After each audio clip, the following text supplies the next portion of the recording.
कि जीवन को भगवान को समर्पित करना चाहिए, एक जीवन में मालिक होना चाहिए, अन्यथा अभिमान आने में देर नहीं लगता।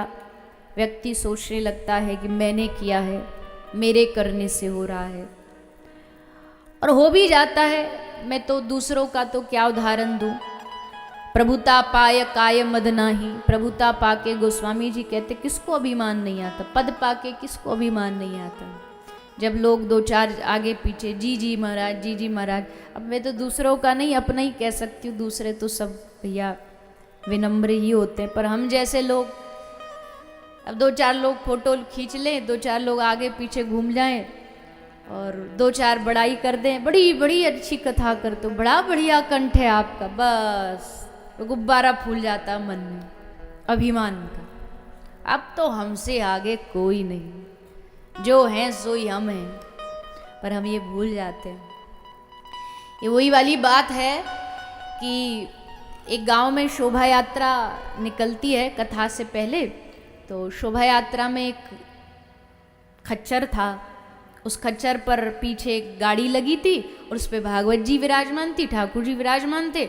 शोभा यात्रा गांव में निकली। अब जैसे गांव में निकली, जैसे वो आता, गाड़ी सामने आती, तो लोग घर में आरती की थाली लेके खड़े हो जाते, माला लेके खड़े हो जाते और ऐसे ऐसे फूल डालते। तो जो खच्चर लगा था गाड़ी में, वो क्या सोचता, अरे देखो हमारी कितनी वाह वाह है गांव में, जहाँ जा रहे हैं वहीं लोग फूल चढ़ा रहे हैं, वहीं लोग आरती कर रहे हैं, और एकदम घमंड में फूल के चल रहा था।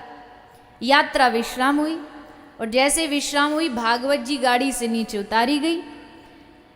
जैसे नीचे गाड़ी से उतरी, ठाकुर जी अलग हुए, भागवत जी अलग हुई, सोई मालिक ने लिया डंडा और खच्चर को दो चार मारे कि चल अब आगे। और जब डंडे पड़े तब उसको समझ आया कि ये जो सम्मान था ये हमारा नहीं था, हमारे ऊपर कोई बैठा था, ये सम्मान उसका था।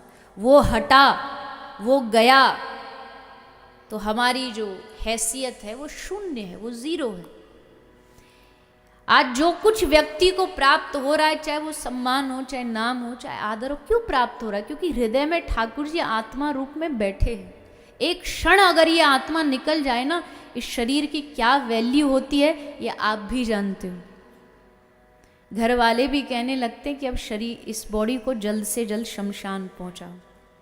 और मैं हमेशा एक बात कहती हूँ, एक सेकंड से भी कम लगता है इस शरीर को नाम से बदलकर बॉडी बनने में। जब कोई आदमी मरने के बाद जब हॉस्पिटल से उसको एम्बुलेंस में लाते, तो ये नहीं बोलते कि फलाना आ रहा है, क्या बोलते हैं, बॉडी आ रही। बॉडी कहाँ तक पहुंची,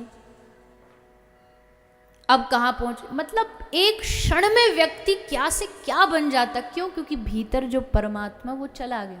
अब क्या वैल्यू रही शरीर की, जबकि हाथ वही है, आंख वही है। अगर करने वाला इंसान ही होता तो शरीर तो वही का वही है, अभी ना जला ना गड़ा, सब कुछ वही है। पर वो परमात्मा भीतर जो आत्मा रूप में था ना, वो निकल गया, तो अब इसकी वैल्यू जीरो है। इसलिए मत कर मां झोंका पवन का लग जाए, एक हवा का झोंका लगती दिया बुझ जाता। शरीर भी कब किस क्षण श्री ठाकुर जी ले लें भरोसा नहीं। और फिर उस पर तर्क करने लग जाते हो, भगवान की सत्ता को चैलेंज करने लग जाते हो। प्रभु की सत्ता को कभी चैलेंज नहीं करना चाहिए। उसको एक सेकंड लगा, सारी दुनिया को एक जरा सा वो आया वायरस, और सबरे दुनिया के जितने प्लानिंग थी, जितने बड़े बड़े प्रोजेक्ट्स थे, बड़ी बड़ी तैयारियां थी, सब धरी की धरी रह गई। क्योंकि जब वो अपनी पे करने पे आता है ना, तो फिर जब उसकी लाठी चलती है तो दुनिया में फिर किसी की जुबान नहीं चलती। इसलिए हमेशा ये भाव रहना चाहिए कि करने वाले एकमात्र ठाकुर जी हैं। हाँ, भगवान ये नहीं कहते कि आप कर्म छोड़ दो। कर्म के लिए भगवान ने पूरी 18 अध्याय की गीता अर्जुन को सिखाई कि कर्म कर, उठा अपने धनुष बाण को, या निठल्ला मत बैठ, जा कर के युद्ध कर। लेकिन ये जागृति के साथ कर कि करने वाले ठाकुर जी हैं, कर वो रहे हैं, करा वो रहे हैं, और मैं बस उनकी इच्छा से करता जा रहा हूं, बहता जा रहा हूं। करते हो तुम कन्हैया, बोलो ना जोर से, मेरा नाम हो रहा है, मेरा आपकी कृपा से सब काम हो रहा है। तूफान आंधियों में तूने ही मुझको थामा, तुम कृष्ण बन के आए जब मैं बना सुदामा।